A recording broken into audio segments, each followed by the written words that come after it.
that this is a project under development, and it's essential that we are here today to convey findings to you, but also to hear your feedback, take it into consideration, and see how we can improve the project to bring better outcomes for young people, and especially for marginalized young people.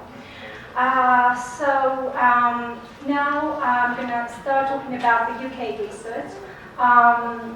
As you can see from the title, Legal Literacy in Relation to Gender-Based Violence Affecting Young PME Women, the UK research tried to examine and to look at the concept of public legal education as a potential empowerment tool for young Black, Asian, and minority ethnic women affected or at risk to be affected or at risk to be exposed to gender-based violence and abuse. With particular focus on the following forms of violence: female genital mutilation, honor-based violence, and forced marriage. The reasons that we chose these particular three issues to focus on is that these issues, they're all disproportionately affect young women from BME cultures. Our methodology. So initially, our methodology is composed of two phases. Initially, we did vigorous desk-based research, and we explored the academic literature, trade literature, journalistic texts, and public sector reports to find out the existing intelligence out there and inform our project. And in the second phase, we did a fieldwork, face-to-face vignettes-based interviews with young women from minority ethnic backgrounds and practitioners, female practitioners, that they're working with women that experience violence and abuse. Key element in this project was our youth advisory board. We have a whole youth advisory board at IARS, consisted of 8 young people. Today we are pleased to have with us a member of the YAB, Andriana, who is going to explain how the YAB fitted into this project and what work they've done so far. So I'd like to hear this from Arti, not from me, so I'll thank you. Hello everybody. So the YAB is basically a governance body for IARS, and together with other young members and including a consultant, we oversee the development, the delivery and evaluation of projects, and for example this project especially. What we do is we meet on a quarterly basis, and we're given a specific agenda and topics to discuss. And we try to co-develop training materials. So for example, we'll be given one that is maybe directed towards adults, and then we amend it so it's more youth-friendly. That means changing the language. Sometimes it might be too technical, so we change it so it's very youth-friendly and young people can understand, and that includes understanding their rights as well. We like to give our thoughts and recommend any changes, improvements to be made, and this is fed back to the chair, who then feeds it back to the trustees, and then they go on from there. Sometimes young people are trained to do action research, and they write up follow-up reports to communicate the ideas and the needs of the young people. Yeah. Thank you, Arti. So moving on, I will start with the key definition for public legal education that we are using in the framework of this project. I will take you through some key facts in relation to the three forms of violence that we are going, gender-based violence that we're going to look at. We are going to see how migration contributes as a factor in making those women more marginalized and more vulnerable and more attuned to public legal education. And then I'll present findings from the desk-based research and the fieldwork, and we end up with some conclusions and recommendations for the entire project from the UK perspective again. So, in terms of the key definition, public legal education is a relatively new concept across Europe. In the UK, the Public Legal Education and Support Task Force that was set up in 2005 by the Ministry of Justice provided the following working definition for the term.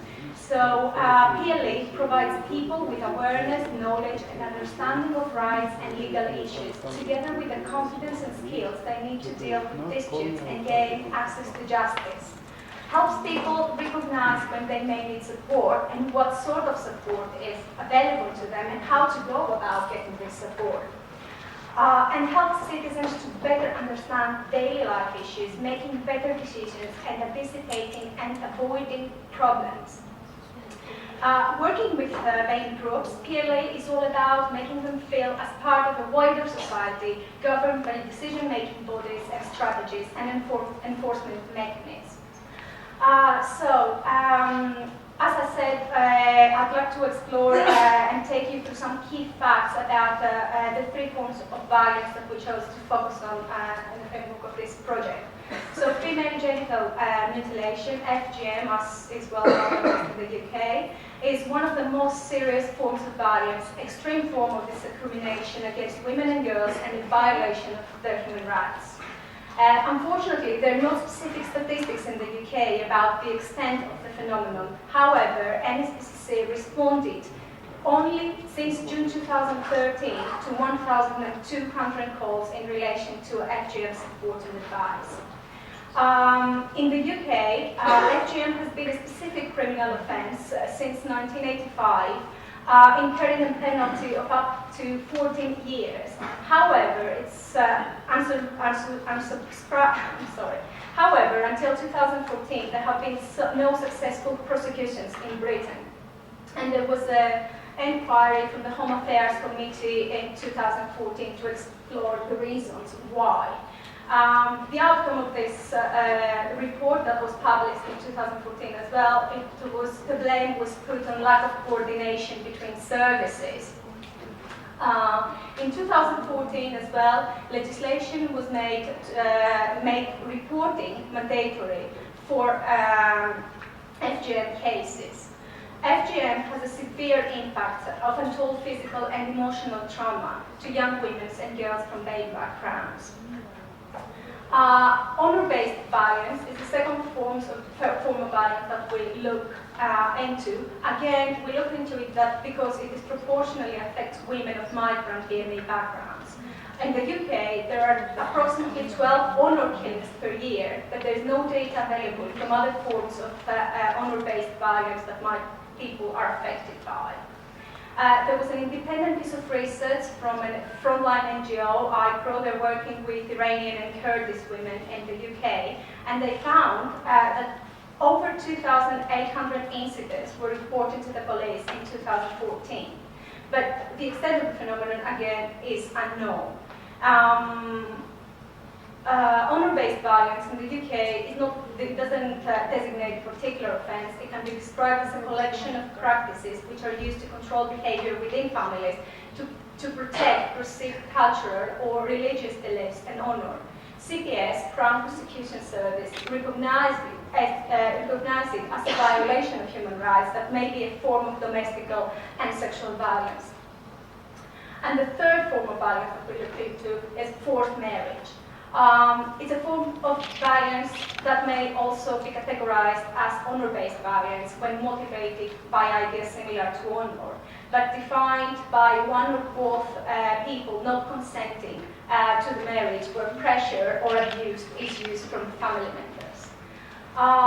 Between January and December, the Forced Marriage Unit, which is a joint initiative in the UK between the Joint Foreign and Commonwealth Office and the Home Office Unit, gave advice and support related to forced marriage in 1,267 cases. 79% of those cases of the victims involved were women of BAME backgrounds. Migrant spouses are subject to physical, emotional abuse by the spouses, but also by the families of their spouses, which in many cases they're preventing victims from contacting their family, they withhold money, or they even refuse to apply for citizens for the victim. Forced marriage, again, impacts on young people, especially on young women's educational and personal development. In many cases, young women that they've been into forced marriages, they had to obviously withdraw school education or further training, and they just stay at home in conditions that we cannot fully understand and explore. Migration. Another factor that we'd like to explore, and in order to understand the vulnerability of those people, their migration status, and we looked in the literature to see how this contributes to their vulnerability from one side and to their need for public legal education on the other side, which was the main focus of this research page. So in the UK, we've got two types of obviously migration. We've got the asylum-seeking women, but they're fleeing their countries, they're fleeing conflict and human rights violations in their countries. In Europe, we know that approximately 1 million arrivals of people fleeing conflict has been recorded between January and November 2015. According to the UNHCR, in 2016, women and children now make up for the 60% of arrivals seeking sanctuary in Europe. In those cases, adolescent girls constitute a particular vulnerable group among female refugee and asylum seekers, as over 20% reported being victim of some form of sexual abuse and violence. The second category that falls under family migration in the UK comprises approximately the 17% of all immigration from outside the European Economic Area, and is mainly young women of South Asian origin who join their UK-born spouses in most of the cases. According to the immigration law, those women are not really protected, which means that non-European Economic Area migrants who enter or stay in the UK as a result of marriage with a national, EEA national, they must have lived together for at least a year within the UK, and the marriage should have lasted at least 3 years in total. In this case, as you understand, if the marriage deteriorates within the above time limits, women are not entitled to remain in the country unless they can prove that they have been victims of domestic violence and abuse, which is, if they don't even know their rights, they don't recognize them, that's a catch-22 situation. Additionally, the victim should prove that she's working or she's self-sufficient in order to remain in the country. Women coming to the UK on spouse visas are excluded from mainstream services such as job centres and classified as overseas students when assessing education. That creates a very inconvenient situation for them when they're seeking to enter the labour market. What are the barriers of those women to actually seek help for themselves? We look into two types of barriers, cultural barriers and practical barriers. And through the PLE training that we're planning to develop as part of this project, we will aim to address these barriers and convert them from barriers to opportunities. So, in the category of cultural barriers, preserving identity, which you mentioned earlier, that within BME communities, young girls and adolescents are often treated differently to their male siblings. Girls are pressurized to keep their cultural identity, while males are encouraged to study to become more active members in society. Privacy is another issue. Within BME cultures, privacy, certain issues are treated as private matters and not something that it should be discussed in the broader context of the society. Stigma is also a huge barrier. A lot of abuse, for example, is associated with stigma. Being a divorced woman, you're going to be harassed by your own community. And the practical barriers, as you understood, that the migration status contributes to that, fear of deportation, financial dependency associated with difficulties entering the labour market, lack of knowledge for the services available to them, and in case they know the services, they have expectations of discrimination from within the system, so there is no trust. A key thing came from the fieldwork was the lack of trust to the police and to the other criminal justice services. Language barriers, so in the absence of multilingual services, young children and community members act as translators, which makes the situation a lot more inconvenient for them because they have to reveal information, confidential information, to members of their community. And lack of understanding of the host country's cultural reality. So very quickly, because we don't have much time, I will go through the findings from the research, from the fieldwork. As I said earlier, we conducted face-to-face vignette-based interviews with young women and professionals in order to understand and assess their different degree of knowledge when it comes to public legal education and how they're dealing with legal issues in their everyday lives, and the skills and their attitudes that they use to resolve these issues, and the resources that they're going to tap into in order to do so. Key stuff that they came out from the research, key facts, include that young women, our young women, demonstrated a good level of understanding of gender-based violence and abuse. However, those women were already involved in our projects. They were already active members in their communities. But in that way, they conveyed the knowledge and the intelligence from the members of their communities as well, and explained to us that that's not the case across the border. They highlighted the role that has been said earlier of schools and the community in creating awareness about domestic violence, forced marriage, dress code, discrimination against women, as well as about women's legal rights through campaigns and community consultations and training events. And they favored community-led approaches when young people have skills and confidence to resolve such issues within the family and the community. It's important to say here, and I will close here, that an important thing that came out of the research was that the women addressed the issue of a systemic approach compared to an individualistic approach. They highlighted that in their communities they would like the approach to be community-led and tailored to their needs and to their particular realities, and see their family as a whole rather than empowering specific members within the family.